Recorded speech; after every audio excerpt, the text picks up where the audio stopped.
কি আজকে এত বেলা হতে চললো কিন্তু সবাই এখনো পর্যন্ত এলো না। এই সব হলো কুঁড়েমির লক্ষণ মহারাজ। আপনি একদিন যারা যারা দেরি করছে তাদের সিধে হয়ে যাবে। আর বলবেন না মহারাজ, আজকে গিন্নি কাঁচা লঙ্কা দিয়ে কুচো চিংড়ির ঝালটা যা বানিয়েছিল না, খেতে খেতে দেরি হয়ে গেল। গোলগাপ্পি দেওয়ার আর জায়গা পাও না না? বিশ্বাস করুন, সত্যি খুব ভালো রান্না করেছিল গিন্নি, তাই আবার আরেক হাঁড়ি ভাত চড়াতে বললাম। আর সেটা খেয়ে আসতেই তো দেরি হয়ে গেল। আরো এক হাঁড়ি? মহারাজ কিছু মনে করবেন না, এই পাঠশালা বন্ধ করে সব গুছিয়ে তাপে এলাম। সুপ্রভাত মহারাজ। সুপ্রভাত মহারাজ। প্রভাত আজকে আর শুনেই তোমরা সবাই এত কুঁড়ে হয়ে গেছো যে কি বলবো। মহারাজ, এই কুঁড়েমির আসল কারণ হচ্ছে চর্বি। কথায় আছে, যত বেশি চর্বি তত তাড়াতাড়ি মরবি। আপনি কি বলতে চাইছেন মন্ত্রী মশাই, যে আমি তাড়াতাড়ি মরে যাব আর আপনি মজা দেখবেন? ঠাকুর ঘরে কে, আমি তো কলা খাইনি ব্যাপার হয়ে গেল। গোপালের একদম মোক্ষম জায়গায় আঘাত লেগেছে, যাকে বলে ওই আঁতে ঘা। তুমি বেশি কথা বলো না বৈদ্য, ছুঁচ করে চালুনির বিচার। হ্যাঁ, বৈদ্য তো দেরি করেই এসেছে। আমার মনে হয় প্রত্যেককে এমন ভাবে প্রশিক্ষণ দেওয়া দরকার যাতে তারা একটু চনমনে হয়ে ওঠে। হ্যাঁ মহারাজ, তাহলে আগামীকাল থেকেই শুরু হোক ব্যায়াম আর অস্ত্র শিক্ষা।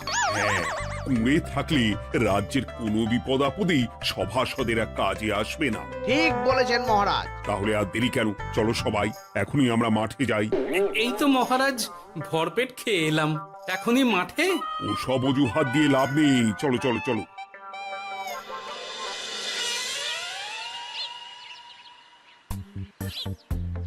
এবার সবাই সারিবদ্ধভাবে দাঁড়িয়ে পড়ো।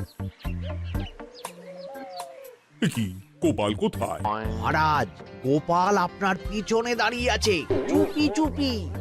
এই গোপাল, যাও যাও, মাঠের মাঝখানে গিয়ে দাঁড়াও।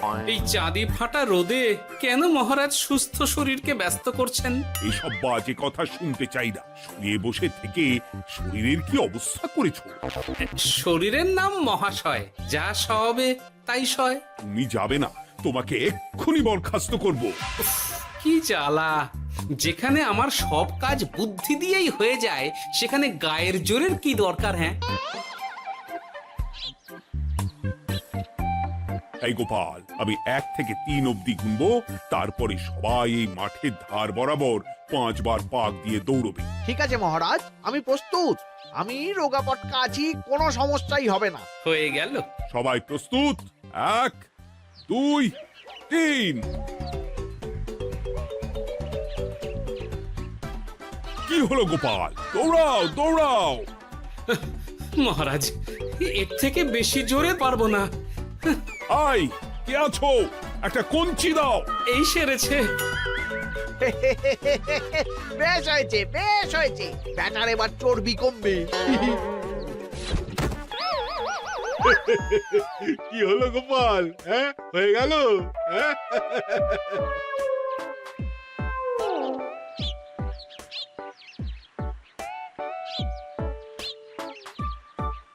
এই গুলটে, উঠি, আমাদের দাদু উল্টে গেছে। হ্যাঁ, তাই তো দেখছি। চল চল গিয়ে দেখি। উফ, চেহারার কি অবস্থা বানিয়েছো গোপাল, হ্যাঁ? এতটুকু দৌড়তে গেলেই চিটপটাং। তাড়িয়ে দিন মহারাজ, এরকম বেঢপ চেহারা সভাসদকে আমাদের দরকার নেই। না না, তা বললে হবে নাকি গোপাল, তুমি এক্ষুনি বাড়ি চলে যাও, কালকে আবার মাঠেই দেখা হবে। এই দাদু, বাড়ি চলো। ওরে বাবারে!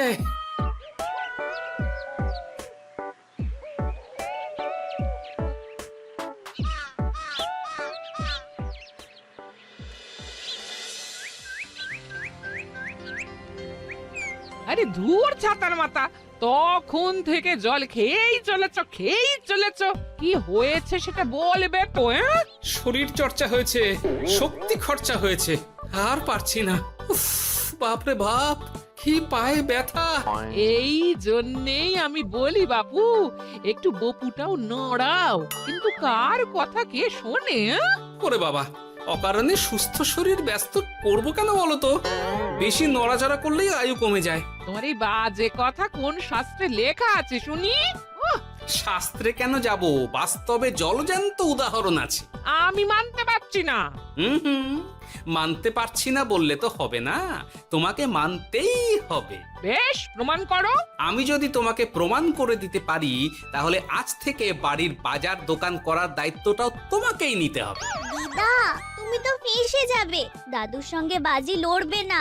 এই বাদ দে তো, তোর দাদু আগে প্রমাণ করুক যে বেশি নড়াচড়া করলে বয়স কমে। হ্যাঁ তাহলে বাজি? হ্যাঁ, বাজি। আচ্ছা ঠিক আছে, বেশ। তুমি তুমি একটা পশুর নাম বলো তো, যারা খুব তাড়াতাড়ি দৌড়য়। ঘোড়া, হরিণ, চিতাবাঘ আরো আছে। আচ্ছা, এবার সবচেয়ে আস্তে আস্তে কোন পশু চলে, এরকম একটা পশুর উদাহরণ দাও। কেন, কচ্ছপ? হ্যাঁ, এই তো পেয়ে গেছে উত্তর। এবার তুমি বলো তো, কচ্ছপ কত বছর বাঁচে, আর ঘোড়া, হরিণ, চিতাবাঘ এরা কত বছর বাঁচে? চিতাবাঘ, ঘোড়া কেউই 30 বছরের বেশি বাঁচে না, কিন্তু কচ্ছপ 300 বছরও বেঁচে থাকে। হেরেছে, হেরেছে, আমার বউ হেরেছে। উফ, জীবনের কত বড় চাপ নেমে গেল। হ্যাঁ, এই তুমি আমাকে এভাবে হারালে। তখনই বললাম দাদুর সঙ্গে বাজি লড়তে যেও না। নাও, এবার খেলা সামলাও।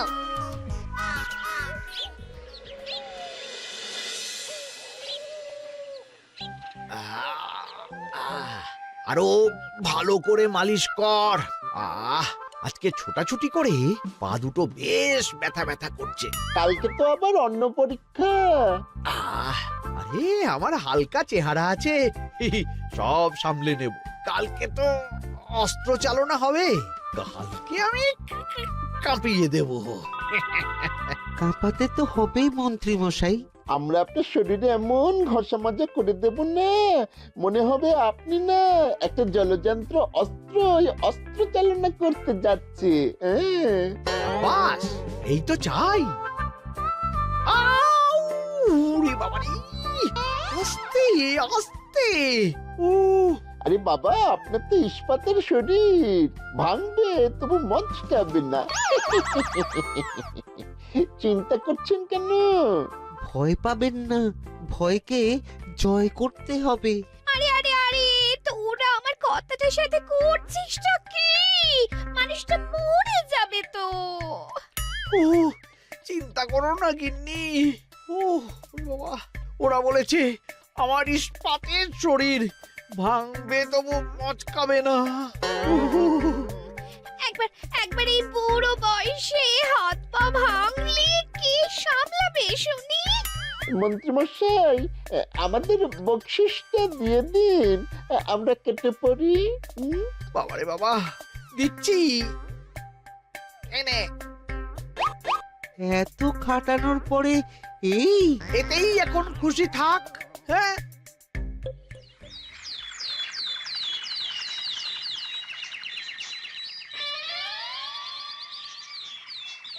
এবার তোমাদের সকলকে অস্ত্র শিক্ষা দেওয়া হবে। উফ, রোজ রোজ কি জ্বালাতনে পড়েছি, বাপরে বাপ। বাবা মা কাউকে ডাকার দরকার নেই, ভালো না লাগলে রাজসভা চাকরি ছেড়ে চলে যাও। মহারাজ, এটা তো উচিত নয়। যে যেটাই পারদর্শী তাকে সেটাই করতে দিন না। একটা বাঁদরকে যদি আপনি বলেন শিকার করে মাংস খেয়ে দেখা, সে কি পারবে মহারাজ? মহারাজ, গোপাল একটু বেশি কথা বলছে, ওকে আপনি বের করে দিন। আমি তোমার কথায় গলবো না গোপাল, তোমাদের সবাইকে এখন অস্ত্র শিক্ষা শিখতেই হবে।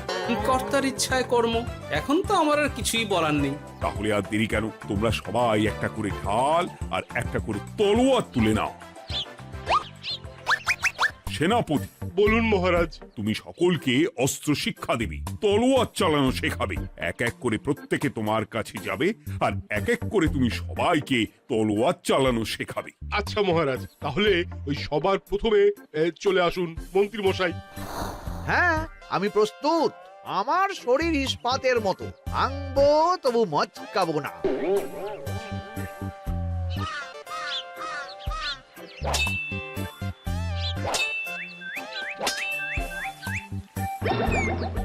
কি কেমন দিলাম? অত সহজ নয় সেনাপতি।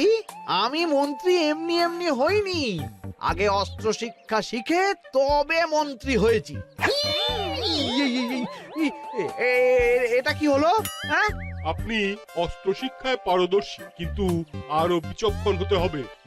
কারণ আজকে এই পাগড়ির জায়গায় আমি যদি তলোয়ার আপনার গলার দিকে চালাতাম, তাহলে কিন্তু আপনার এই ভবলীলা এখানেই সাঙ্গ হয়ে যেত। ঠিক আছে, ঠিক আছে, মনে রাখবো। এবার বাকিদের তো ডাকো। হ্যাঁ, এরপরে তলোয়ার চালানো শিখতে আসবে গোপাল। গোপাল দাদু, গোপাল দাদু। বাবা বাবা বাবা, গোপাল তুমি আবার দল বল নিয়ে এসেছো। দেখি তোমার কত দম। গোপাল, তুমি প্রস্তুত হও। হ্যাঁ হ্যাঁ, আমি প্রস্তুত। ওরে বাবারে, এ তো ভয়ানক চাপের কাজ, আমাকে বেশ বেগ পেতে হচ্ছে। সামলাও গোপাল।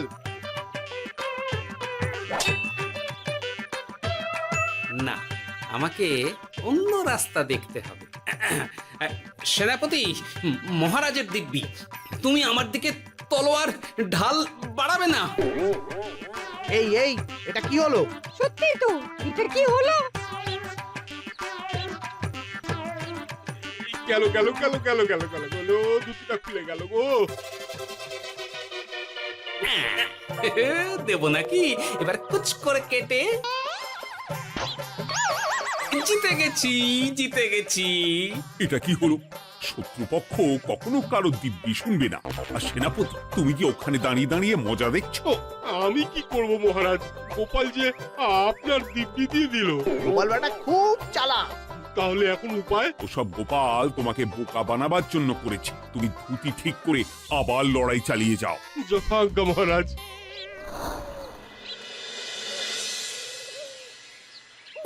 কিরে নেপলা, তোদের দিদা আমার জন্য কি রান্না করে পাঠিয়েছে রে? এই তো ভাত, আলু সেদ্ধ, এই পুঁই শাকের ঝোল আর রুই মাছের ঝাল। আর তোদের যে তোষক, বিছানার চাদর আনতে বলেছিলাম, এনেছিস তো?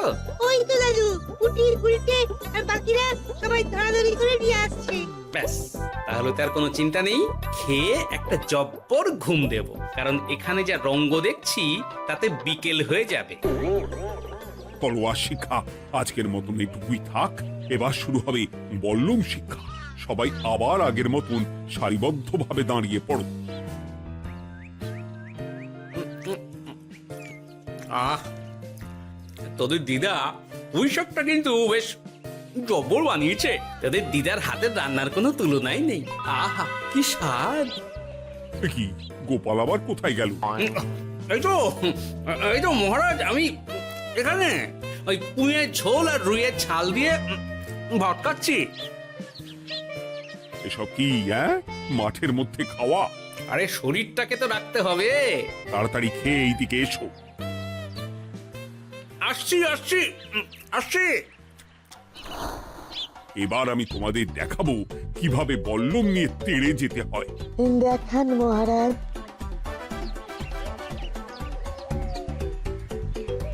এ তো খুবই সোজা মহারাজ। ঠিক আছে, তাহলে বল্লম নিয়ে তেড়ে যাও দেখি। দিন, আপনার হাতের বল্লমটাই দিন।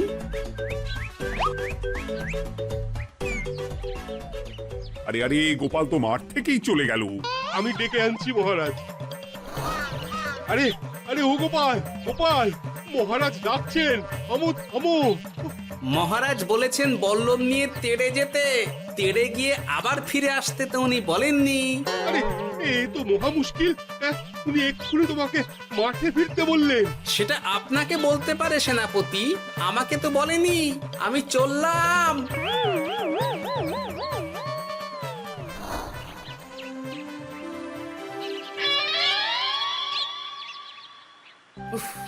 বাবারে বাবা, কি ঝক্কি! অনেক বুদ্ধি করে মাঠ থেকে খাটে চলে এসেছি। আমি আর উঠছি না। এ কি বলি, তোমাদের তো এখন অস্ত্র শিক্ষা নেওয়ার কথা। হ্যাঁ, তোমার বলা নেই, কোয়া নেই, অমনি বাড়ি চলে এলে। আরে বাবা, ওইসব অস্ত্র শিক্ষা মানেই সুস্থ শরীরকে ব্যস্ত করা, অসহ্য খাটনি, অযথা কষ্ট। কষ্ট করলে তবেই কেষ্ট পাওয়া যায়। হ্যাঁ, তোমায় আমি আগেও বুঝিয়েছি, যেখানে বুদ্ধি কথা বলে সেখানে দেহের শক্তি নীরব দর্শক গিন্নি। আরে বাবা, সে না হয় বুঝলাম, কিন্তু মহারাজ তো ভালোর জন্য সবাইকে অস্ত্র শিক্ষা দেওয়ার চেষ্টা করছে না? আরে বাবা, যার যা কাজ তাকে সেটা করালেই পারে। মহারাজ তো সেটা বুঝতেই চাইছেন না। আমি এখন ঘুমো।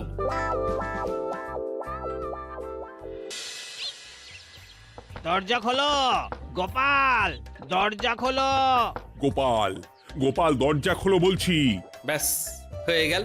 একটু শান্তিতে ঘুমাবো তার জো নেই। দরজা খোলো গোপাল। বলুন মহারাজ। তুমি কি পেয়েছোটা কি গোপাল? রাজসভায় দেরি করে আসবে, তারপর অস্ত্র শিক্ষার সময় ফাঁকিবাজি দেবে, এভাবে তো আর তোমাকে মনে হচ্ছে রাজসভায় রাখা যাবে না। মহারাজ, গোপাল তো মুখের কথার লোক নয়, ওকে তাড়িয়ে দিই। কেন মহারাজ? আমি কি এমন মহাপাপ করেছি যে আমাকে তাড়িয়ে দেবেন? এই যে আমার কথা শুনছো না, এটাই তোমার অপরাধ।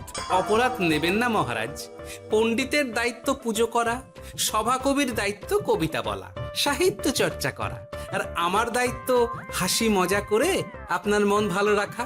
কিন্তু আপনি আমাকে জোর করে যুদ্ধের ময়দানে ঠেলে দিতে চাইছেন। এটা আমার ইচ্ছে। আমিও তো মহারাজ ইচ্ছে করলেই অনেক কিছু করতে পারি। চোখ বন্ধ করে লক্ষ্য ভেদ করতে পারি, শুধু বুদ্ধি দিয়ে। আরে বাহ, এত বড় কথা! তাহলে মহারাজ, ওকে বলুন পরীক্ষা দিতে। কি পরীক্ষা? আমি একটা ঘরে বর্ম পরে দাঁড়িয়ে থাকবো। তোমার হাতে অস্ত্র দেব, আমার মাথায় একটা আপেল থাকতে হবে, আর তুমি কিভাবে আমার মাথা থেকে ওই আপেল ফেলতে পারো দেখব। এ তো খুবই সোজা। কি গোপাল, তাহলে লড়বে নাকি বাজি? হ্যাঁ, লড়তে রাজি আছি। তাহলে আজ রাতেই হয়ে যাক পরীক্ষা। যদি এই পরীক্ষায় উতরে গেলে তো ভালো, নইলে তোমার চাকরিটা গেল। গোপাল, তুমি পারবে তো? সে দেখাই যাবে। আজ রাতে তাহলে রাজবাড়িতে দেখা হচ্ছে। যদি আমি এই পরীক্ষায় বিফল হই, তাহলে আমার চাকরি আপনি কেড়ে নেবেন, আর যদি সফল হই তাহলে মন্ত্রী মশাইকে শাস্তি দেবেন। আমি নিজে সারা কৃষ্ণনগরে নাক্ষত দেব। বেশ, দেখা যাক।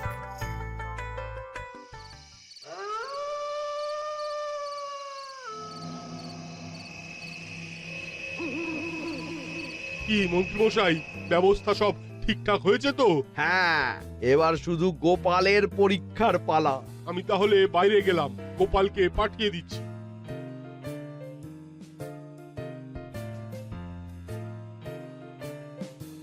এবার যাও গোপাল, ঘরের ভিতরে যাও, দেখি তুমি কি করে মন্ত্রীর মাথা থেকে আপেল ফেলতে পারো। আপনি তো শুধু আমার চোখ ঢেকেছেন, আমার নাক মুখ কানও ঢেকে দিন, যাতে ঘ্রাণেন্দ্রিয় শ্রবণেন্দ্রিয়েরও সাহায্য না নিতে পারি। বেশ, তাহলে তাই হোক। আয়, কে আছো? গোপালের মুখ নাক আর কান ঢাকো। যথা আজ্ঞা মহারাজ। একটু একটু মোটা কাপড় দিয়ে নাক মুখ ঢাকো, হ্যাঁ, যাতে সেভাবে আপেলের গন্ধ না পাই। বেশ বেশ।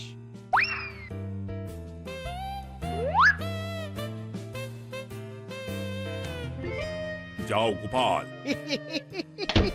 গোপাল, এবার তোমার চাকরি গেল। এবার তুমি কি করবে? কি করবে? দৌড় ঝাঁপে ফাঁকিবাজি? হ্যাঁ,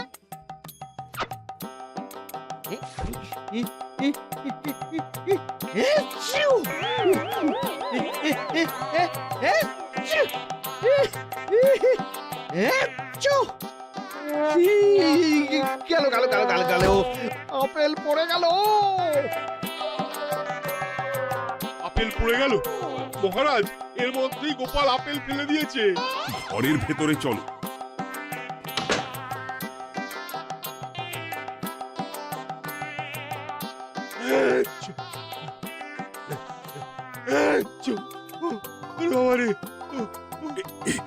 কি ওরে বাবারে বাবা, কি ঝাঁজ! ওরে বাবারে বাবা।